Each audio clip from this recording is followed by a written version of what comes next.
Hein, top. Alors attendez, elle coupera tout ça. Je vous éteins. Hop.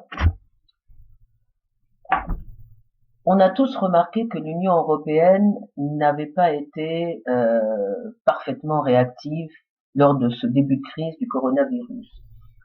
On peut même dire que des deux côtés, que ce soit du côté des institutions communautaires ou des États membres, la réaction a été plutôt défaillante. Du côté des institutions, vous vous souvenez sans doute que au départ, la Banque centrale européenne a fait un tout petit effort de 35 milliards d'euros, ce qui a fait chuter les bourses immédiatement, notamment la bourse française de 12%.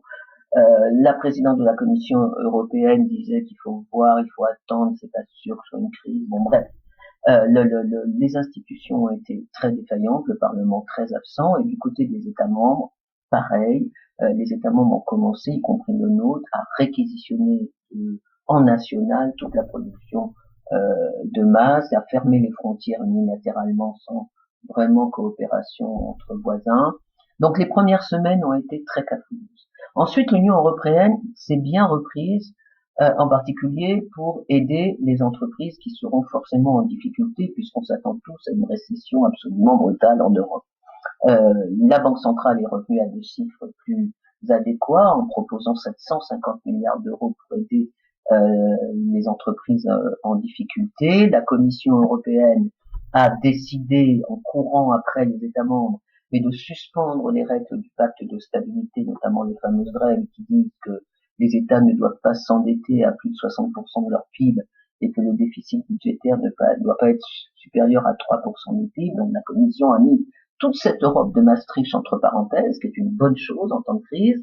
Et enfin, on a décidé d'abolir pendant un temps également indéterminé les frontières du Schengen, puisque à partir de maintenant, chacun est libre de rétablir ses frontières pour des raisons de sécurité nationale. Donc, l'Europe a été lente à se mettre en mouvement, mais finalement les choses se sont établies sur le plan économique. En revanche, sur le plan politique, on est obligé de constater que la solidarité entre pays européens n'existe pas. Existe très très peu. On a vu des choses qui sont dignes des États voyous, par exemple la République tchèque voler des masques qui étaient réservés à l'Italie. On a vu la Hongrie devenir également un État voyou en profitant de la crise pour carrément suspendre la démocratie et les droits du Parlement. Euh, et on verra sans doute la Pologne qui doit avoir des élections présidentielles bientôt, le 10 mai, s'arroger également une part importante du pouvoir indépendamment des structures démocratiques. Et surtout, la solidarité entre États membres a manqué. On a laissé tomber l'Italie pendant très très longtemps. Et l'Italie s'en souviendra, j'imagine. Et donc, on peut dire que sur le plan du principe fondateur de l'Union européenne, même si les institutions monétaires ont fini par bien réagir, sur le plan du principe fondateur de l'Union européenne, il y a crise.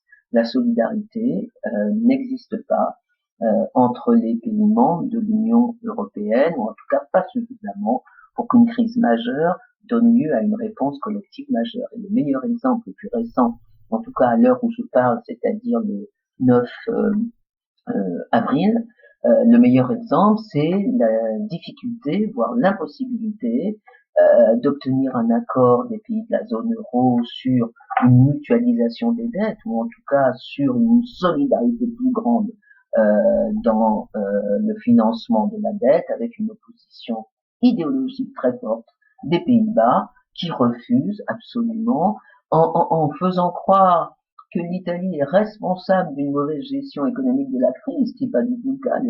L'Italie subit le coronavirus presque par hasard. C'est elle le premier, parce qu'il y a énormément de population chinoise dans le nord de l'Italie, dans l'industrie textile notamment, et c'est comme ça que l'Italie a été la première touchée par le virus. Mais l'Italie n'a pas fait une faute dans la gestion économique, donc ça n'a rien à voir avec la crise de 2008, quand on pouvait supposer que la Grèce avait menti et avait mal géré sa crise. Et donc, cette absence de solidarité qui est vraiment scandaleuse, absolument scandaleuse, qui est la rupture du principe de base de l'Union européenne. Alors, ceci étant dit, il faut quand même essayer d'expliquer pourquoi ce bilan est quand même politiquement négative avant d'essayer de reconstruire et de proposer des réformes pour la suite. Donc deuxième question qu'on peut se poser sur la base de ce bilan qui n'est pas très réjouissant, à l'exception en revanche, j'aurais dû le dire, le bilan de la coopération entre les scientifiques, entre les médecins, entre les hôpitaux, lui est formidable, faramineux. C'est là où on voit que la solidarité concrète est quand même plus importante que les querelles idéologiques sur le libéralisme entre les pays du Nord et les pays du Sud. Mais donc, deuxième question, pourquoi l'Union européenne a-t-elle été lente dans la réaction? Pourquoi a-t-elle tellement de difficultés à s'unir pour réagir contre cette crise, sachant que l'Europe est quand même le foyer important, le premier foyer, même si je crois que maintenant elle doit être dépassée par les États-Unis, mais elle a été pendant au moins un mois le foyer essentiel de ce Covid-19. Il y a plusieurs raisons. La première raison, c'est que nous avons été tous surpris. À la différence des pays d'Asie qui avaient eu en 2003 le SRAS et qui avaient subi de façon extrêmement traumatique cette épidémie fulgurante, en particulier la Corée du Sud, à la différence de ces pays d'Asie, l'Europe n'a jamais connu, en tout cas de la période récente, une pandémie extrêmement rapide et extrêmement globale. Les pays d'Asie du Sud s'étaient préparés. Avec l'expérience du SRAS en 2003, tous ces pays s'étaient préparés, avaient fait des stocks de masques, des stocks de produits protecteurs, avaient donc déjà anticipé dans leur politique sanitaire et même dans leur politique tout court la possibilité d'une résurgence de crise pandémique. Nous, Européens, c'est la première fois, et donc on a été surpris et lents à la réaction. Deuxième raison, c'est que nos populations européennes, des populations démocratiques, bourgeoises, tranquilles, apaisées, vieillissantes, ont une difficulté à penser la brutalité, la mort, l'atrocité de la violence. Et beaucoup plus que les populations d'Asie du Sud-Est qui, même s'il y a des démocraties comme la Corée du Sud, sont habitués à des régimes plus durs, plus autoritaires, sont habitués à porter des masques, à être obligés de fournir leurs données personnelles, ce qui n'est pas du tout le cas dans nos pays. Et donc, cette difficulté à penser le mal, à penser la mort brutale. Regardez, chaque fois qu'on a un soldat français qui meurt en opération extérieure, c'est un traumatisme national. Et donc, cette difficulté à penser la mort fait qu'on n'a pas voulu croire que ça pouvait être en Europe comme en Chine, en France comme à Wuhan. Il y avait une espèce d'impossibilité, y compris dans la classe politique, mais qui est une impossibilité culturelle, de l'évolution de nos sociétés à penser la brutalité, la violence et le risque de mort pour les citoyens. Mais la troisième raison la plus importante, je crois, c'est que l'Union européenne n'est pas faite pour gérer des crises. Elle a été créée à la fin de la Seconde Guerre mondiale, au début des années 50, justement pour ne pas s'occuper des crises.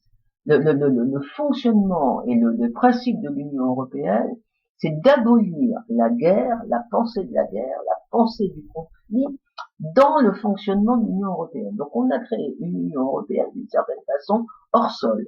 Ce sont les États ou l'Alliance Atlantique, l'OTAN, qui étaient chargés de gérer, de penser la guerre, le conflit. Mais l'Union en tant que telle, la CEE de l'époque, n'avait comme mission que la prospérité.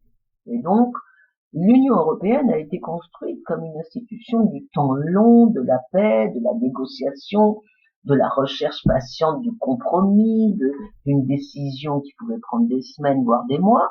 Et donc, elle n'est pas du tout faite pour gérer une situation de crise brutale, un bouleversement total du contexte dans lequel elle évolue, la nécessité de décisions rapides et de coordination très rapide. Elle n'est absolument pas faite pour ça. Ce sont les États membres qui sont faits pour ça. Ils l'ont fait d'ailleurs. Ils ont tout de suite pris le leadership de cette crise, mais ils l'ont fait de façon désordonnée parce que les institutions européennes n'ont strictement rien qui leur permette aux États de gérer mieux les crises. Et ça, je crois qu'il faudra en tenir compte pour la réparation à venir de nos insuffisances. L'Union européenne n'est pas une institution de gestion de crise. Or, nous sommes là dans une crise majeure, dans une catastrophe même planétaire. C'est la première fois dans le monde que nous avons une crise qui est à la fois globale, mondiale et multiforme. Elle concerne tous les aspects de la vie des sociétés, pas seulement la santé, mais l'économie, les rapports politiques, l'organisation des sociétés, etc., etc. Et l'Europe ne sait pas faire ça. Il faudrait peut-être l'adapter à l'avenir pour faire ça. Dernière raison encore que je voudrais quand même citer, la question de la solidarité. J'ai dit tout à l'heure que la solidarité est le principe de base de l'Union européenne et c'est elle qui fonde d'ailleurs une partie du fonctionnement du marché unique, puisque dans le fonctionnement du marché et de l'Union européenne, hop,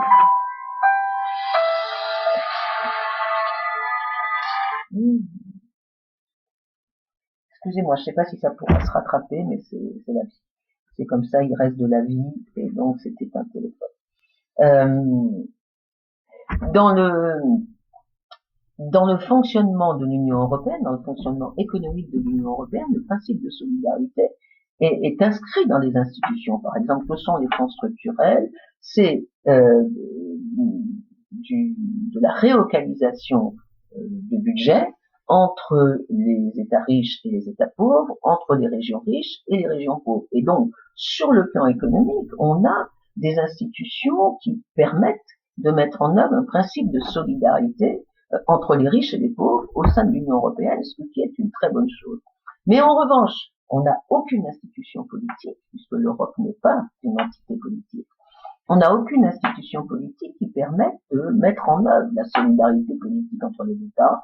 Et il faut reconnaître que la solidarité, c'est beaucoup plus facile en période d'abondance qu'en période de disette. C'est beaucoup plus facile en période de paix qu'en période de guerre ou de crise majeure. Et quand on a peu de vaccins, peu de tests, les États sont tentés de les garder pour eux plutôt que de les communautariser. Et là aussi, il faudra en tirer des leçons pour l'avenir.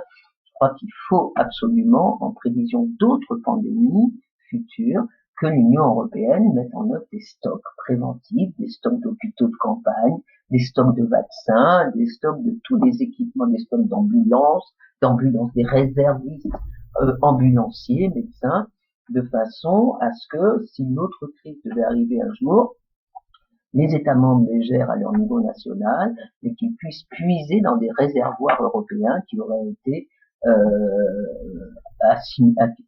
exécutés en temps de paix, en temps de non-crise. Donc ça, c'est les raisons. Je crois qu'il faut pas ce serait dommage d'accuser l'Europe d'avoir été inutile, incompétente et dépassée. C'est faux. Il faut quand même essayer de comprendre pourquoi les institutions européennes et les États membres ont eu quand même du mal à répondre collectivement. J'ajoute d'ailleurs, j'aurais dû le dire au départ, que la santé ne fait pas partie des compétences de l'Union européenne, alors que la politique agricole, le commerce extérieur en font partie des compétences de l'Union.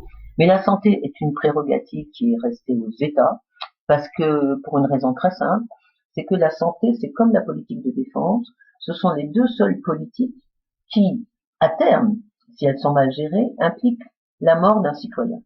Et donc, dans nos démocraties, la vie et la mort des citoyens ne peut pas être déléguée à une institution extérieure, fût-elle la meilleure qui soit, comme la Commission européenne, et ne peut pas être déléguée à autre chose qu'une institution qui relève de la souveraineté nationale. Donc, c'est la raison pour laquelle la santé reste une compétence des États, mais c'est vrai qu'il y a une marge entre ne rien faire du tout de la part de la Commission et par exemple, penser à faire ces fameux stocks de vaccins ou d'hôpitaux de campagne dont je parlais tout à l'heure. Donc voilà, il faut essayer de comprendre pourquoi on n'a pas été à la hauteur. Et maintenant, une fois qu'on a compris ça, on peut donc se poser la question, une fois la crise passée, quelles sont les réformes, les refondations, peut-être les révolutions même, que l'on doit apporter à une construction européenne pour la rendre plus pertinente, non seulement en temps de paix, quand la prospérité est là, mais aussi en temps de crise, quand les crises sont là, et malheureusement, on sait que dans cette hypermondialisation qu'on a laissé faire sans contrôle, on sait que le risque de crise, pas seulement pandémique, de crise climatique, de catastrophes naturelles et de crise financière, que toutes ces risques, sont sinon probables, du moins très possibles, et donc il faut tirer les leçons de celles-ci pour permettre à l'Europe de réagir mieux la prochaine fois. Je crois que si on regarde je crois qu'il y a deux réformes absolument fondamentales qu'il faudrait imposer. La première, c'est de faire passer la politique avant le marché. Ça, c'est à mon avis une exigence absolument majeure. Depuis 70 ans, le, le, l'objectif de l'Europe, c'est de servir le marché unique, le libéralisme, de faire en sorte que le marché fonctionne de façon optimale, ce qui est très bien. Ça a permis la prospérité des Européens depuis la fin de la Seconde Guerre mondiale de façon pas maramineuse, mais ça ne suffit pas. On ne peut pas avoir aujourd'hui, dans une mondialisation aussi chaotique, un seul objectif de prospérité. Il faut remettre la politique sur le marché, il faut que les politiques contrôlent les excès du marché. Le marché ne se contrôle pas tout seul, donc ça je crois que c'est un impératif absolument absolu, la politique avant le marché. Et deuxièmement, qui est une des conséquences de ce principe, mais c'est une vraie révolution, hein, ça serait une vraie révolution. Deuxièmement, c'est de prendre en compte les citoyens dans les politiques de l'Europe et pas simplement les consommateurs. Jusqu'à maintenant, encore une fois, parce que la priorité était le marché, les institutions européennes considéraient le bien-être des consommateurs comme étant leur mission. Et elles l'ont bien rempli, cette mission. Mais il se trouve que les consommateurs sont aussi des citoyens et qu'on ne peut pas uniquement réduire les Européens à des producteurs et des consommateurs. Il y a une dimension sociale, sociétale que l'Europe doit prendre en compte, et en particulier dans la gestion des inégalités que l'on voit. Alors les inégalités sociales, on les connaît, elles sont aggravées par la mondialisation, mais on a vu que l'inégalité devant les systèmes de santé est également très forte dans certaines régions d'Europe, et que là, il y a un vrai handicap à redresser pour l'avenir de l'Europe. Alors quels sont, dans ces conditions, les scénarios possibles?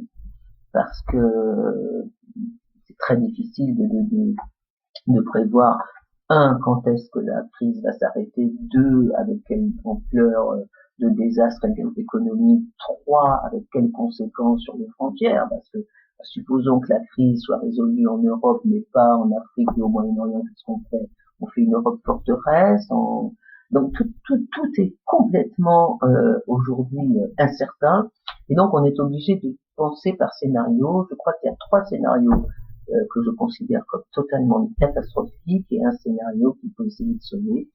Les scénarios catastrophiques sont premièrement eh bien attendre que la crise passe, réparer un peu, mettre une ou deux rustines comme ça, en particulier sur les délocalisations, ramener quelques fabrications à l'intérieur de l'Europe, notamment pharmaceutiques ou numériques, et recommencer comme avant, repartir comme avant, continuer l'élargissement, continuer le marché unique, revenir à Schengen, revenir aux 3%, aux règles des 3% et des 60 et des 30% pour le déficit et la dette publique, c'est-à-dire donc le scénario de restauration ex ante.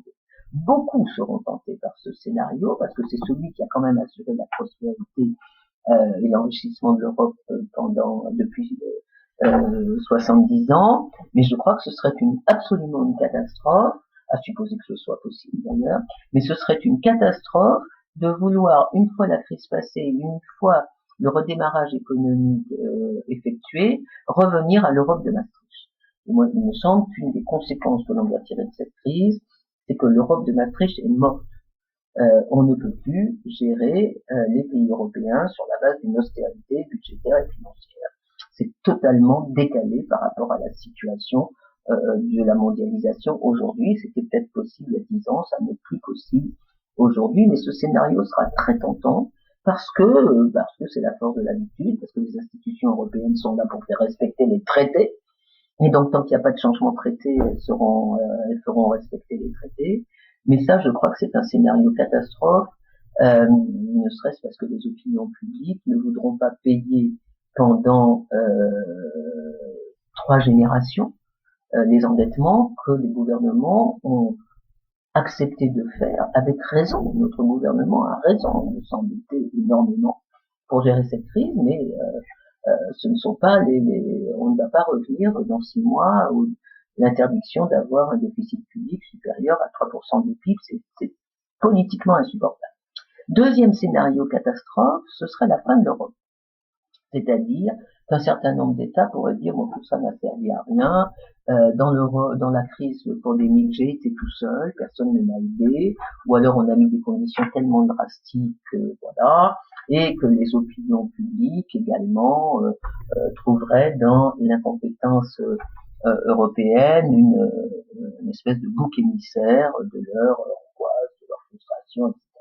Il y a un pays qui est en ligne de mire sur ce scénario-là, et que je comprends parfaitement, c'est l'Italie.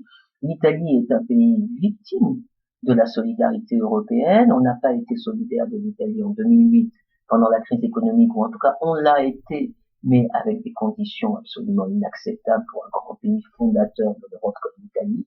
On n'a pas du tout été solidaire en 2015 avec la question des réfugiés.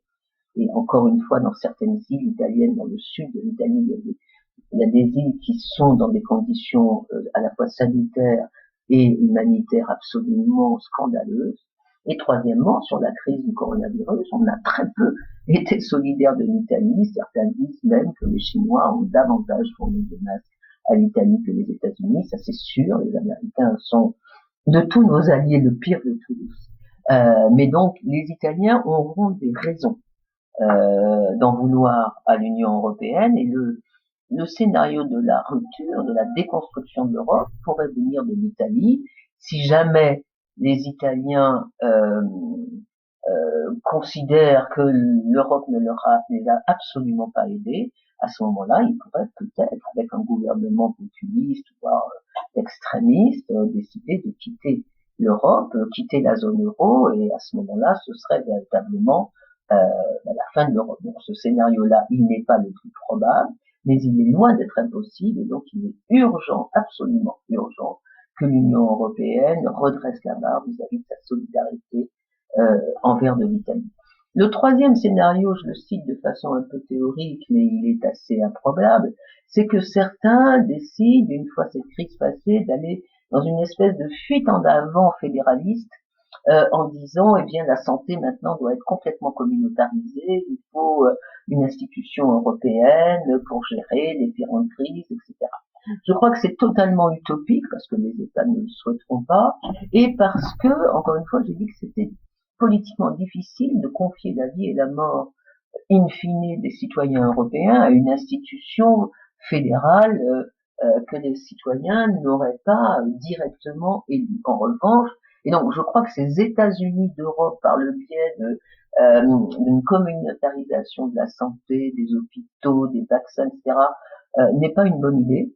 Mais en revanche, ce qui serait une très bonne idée, c'est de créer, à côté de la Banque centrale européenne, une banque sanitaire européenne qui regrouperait, comme je l'ai dit tout à l'heure, des stocks, des observations, des échanges d'informations sur l'ensemble de l'état sanitaire européen. Je crois que ce serait très utile, une espèce d'OMS indépendante européenne, puisque l'OMS, la vraie, n'a pas montré véritablement d'indépendance dans cette affaire. Donc ça, c'est le troisième scénario, je le cite pour pour mémoire, il est très peu probable, mais en tout cas pour l'évacuer, je crois que la fuite en avant dans un espèce de fédéralisme sous prétexte que les États ne sont pas capables est une mauvaise idée. Et donc il reste un scénario, que je terminerai là-dessus.